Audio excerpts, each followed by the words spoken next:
tráfico_GB. Con esta información regresamos al estudio de Primera Página. Mi compañera Stenif Olivares entrevista a Kenneth Ramírez, analista internacional. Adelante, Stenif.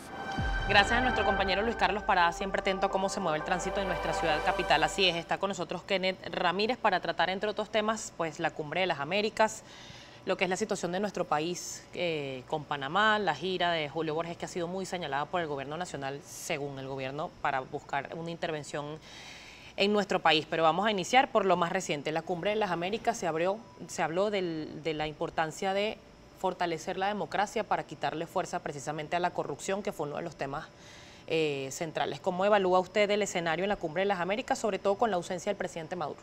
Buenos días, Stenif, a ti, a toda la audiencia de este magnífico programa Primera Página.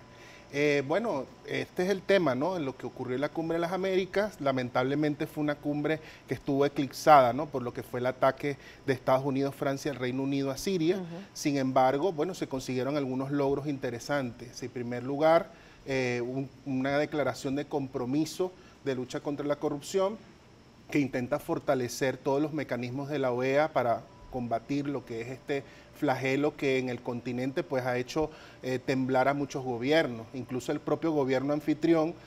Pues vimos cómo al final Pedro Pablo Kuczynski pues tuvo que renunciar y prácticamente fue el vicepresidente el que ahora tuvo que recibir a sus homólogos, ahora en su rol de presidente, ¿no?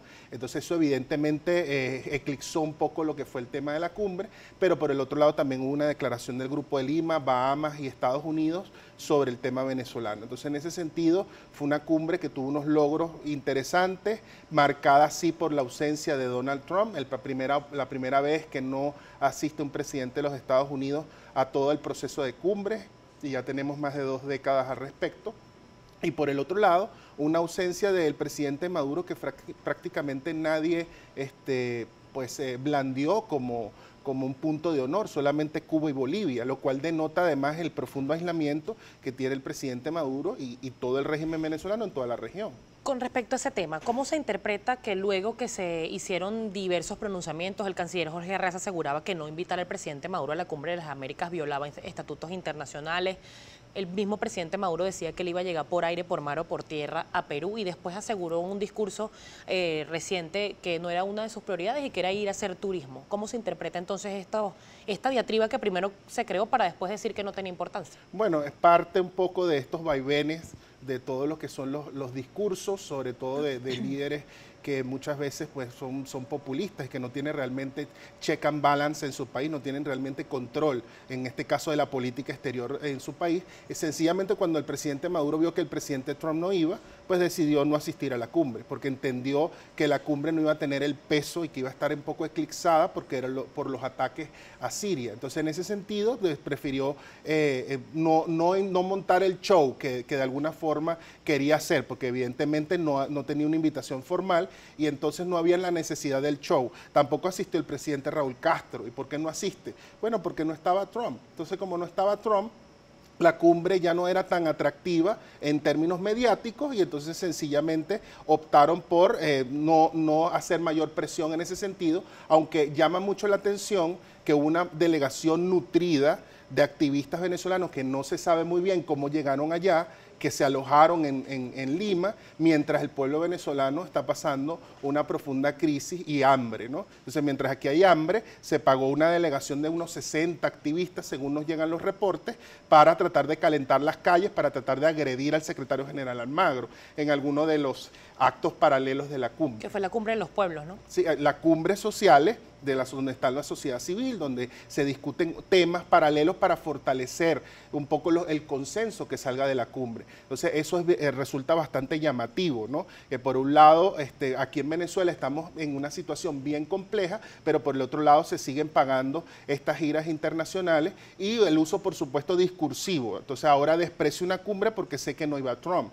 pero en todo caso viene consolidándose y emergiendo a nivel internacional no solamente la conciencia de que la crisis venezolana se agrava, incluso ya no solamente más allá de los discursos, estamos hablando de 5.000 venezolanos que todos los días se reportan que huyen de Venezuela, que piden refugio en países vecinos, y esto fue subrayado en la Cumbre de las Américas, donde incluso esa declaración del Grupo de Lima llamó a articular un plan para tratar de abordar, ya no hablan de oleada migratoria, ya hablan del éxodo venezolano. O sea, hasta ese nivel hemos llegado de fracaso a nivel interno, de un modelo económico que no se ha querido cambiar y de una crisis política que el gobierno se obstina en mantener.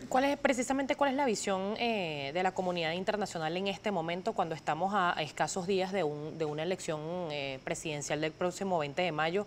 Durante años, o al menos en los primeros años del presidente Nicolás Maduro, hubo países que se mantuvieron de manera muy discreta en cuanto a los pronunciamientos, pero ya hemos visto donaciones de $1 millón del gobierno de Noruega, hemos visto sanciones de Suiza, que históricamente pues no tiene un precedente que diga que ha sancionado a otros estados, ha sido uno de los países quizás un poco más pacíficos con respecto a ese tema. Está el Grupo de Lima, la Unión Europea, las sanciones de Estados Unidos, que también tendrían pretensiones, según el gobierno del presidente Nicolás Maduro, de invadir a nuestro país. Pero ¿cuál es el escenario en este momento? Incluso ante un posible rumor de una suspensión de elecciones y correrlas hasta donde corresponden, que es el mes de diciembre. Bueno, lo que nosotros pudimos observar en la Cumbre de las Américas fue un consenso que cada vez se amplía más de crítica a lo que está ocurriendo en Venezuela, porque es una situación humanitaria grave que está afectando a todos los países vecinos, y la salida, que sería la salida política con unas elecciones libres y transparentes, se entiende que ha sido bloqueada por el gobierno. De hecho, el primer punto de esa declaración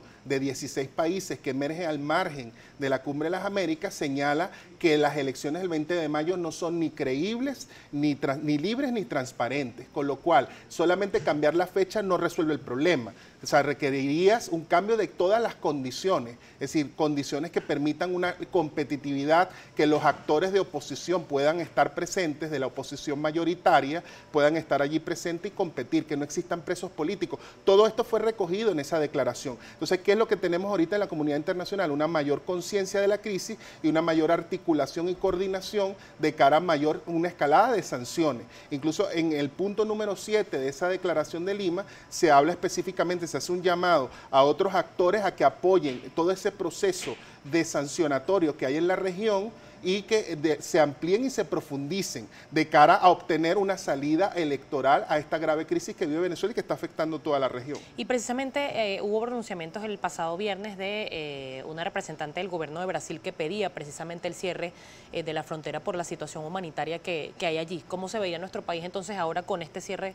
Bueno, eso fue eso fue una declaración de una gobernadora, sí, pero esa gobernadora de Boavista. Sí, pero esa gobernadora de Boavista está alineada con Bolsonaro, que es un candidato populista en Brasil, que digamos, es un populismo más de centro derecha, que quiere un poco, pues, tomar un poco las banderas de la oleada migratoria para tratar de plantear en Brasil la idea de que los venezolanos están llegando a generar un problema. Y esto fue respondido por el presidente Michel Temer, de que esto no está, es inaceptable y que no lo va a ejecutar. El tema de las relaciones de nuestro país con Panamá se da previo precisamente también a la Cumbre de las Américas. Se generó allí una expectativa con respecto a esto. ¿Ciertamente es un tema de reciprocidad o se toman sanciones en contra del gobierno de Panamá en respuesta o en represalia por la misma acción de Panamá? A mí lo que me llama la atención de esta escalada, digamos, tanto verbal como de medidas y contramedidas entre Venezuela y Panamá,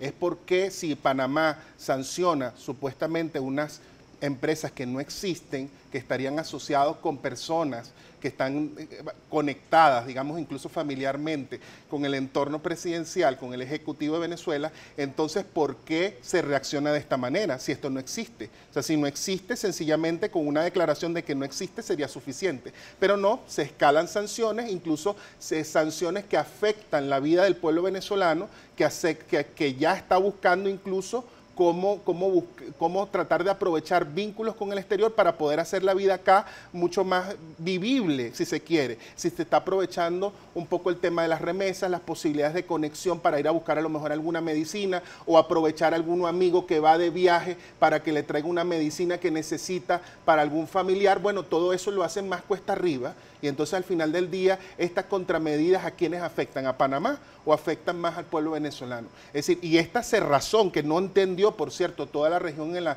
Cumbre de las Américas, ¿a quién afecta más? La cerrazón, me refiero a aceptar ayuda humanitaria a través de la Cruz Roja. Es decir, nadie está hablando aquí de una intervención humanitaria, sino ayuda humanitaria, administrada por la Cruz Roja, por las agencias de Naciones Unidas. Eso no se entiende en la región. Un gobierno que se obstina en negar, que es incapaz en resolver los problemas que están afectando a todos los venezolanos. Quisiera al regreso que diferenciáramos este tema, porque también hubo declaraciones de la representación del gobierno de Paraguay, quienes estaban pidiendo pues, que se aceptara la ayuda humanitaria. Incluso no pidió que lo hicieran ni organismos como Cáritas o como la Cruz Roja, sino que ciertamente los administrara el gobierno venezolano, y aún así pues el gobierno del presidente Maduro rechazó esta ayuda. ¿Cuál es la diferencia? Y sobre todo si son ciertas las sospechas o las denuncias que ha hecho el gobierno nacional en una posible intervención de nuestro país. Han comparado nuestro escenario, por ejemplo, como lo que está pasando con Siria. ¿Cuál es su visión de este discurso por parte del gobierno nacional y de estos pronunciamientos que se han dado en las últimas horas? Lo analizamos al regreso. Está con nosotros Kenneth Ramírez, analista internacional. Si tiene preguntas, @primerapágina y su cuenta en Twitter, por favor.